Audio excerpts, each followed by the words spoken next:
नाशिकसह महाराष्ट्रातील ताज्या बातमी तुमची आमची सर्वसामान्य जनमताची केवळ जनस्थान हिंदू टाइम्सवर।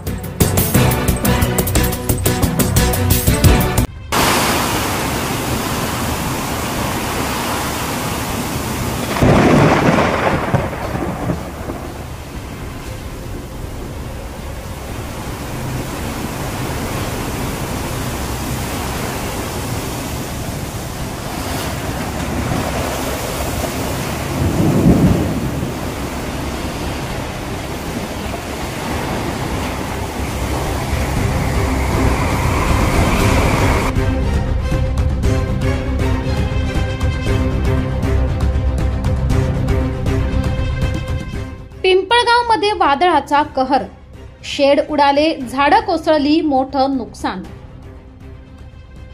नाशिक जिल्ह्यात अवकाळी पावसाचा कहर सुरूच असून निफाड व दिंडोरी तालुक्यात सलग 10 ते 11 दिवसापासून पावसाची संततधार सुरू आहे।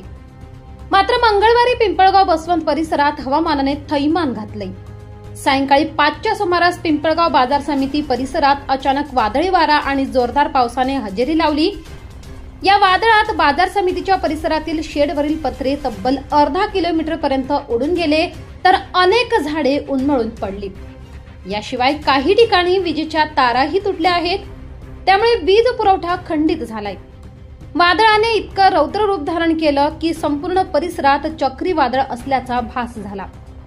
या नैसर्गिक आपत्तीत मोठ्या प्रमाणात नुकसान झालं असून बाजार समिती प्रशासनाने तातडीने मदत कार्य सुरू केलं आहे। या पावसामुळे परिसरातील शेतकरी आणि व्यापाऱ्यांचेही मोठे नुकसान झाल्याची माहिती समोर येते।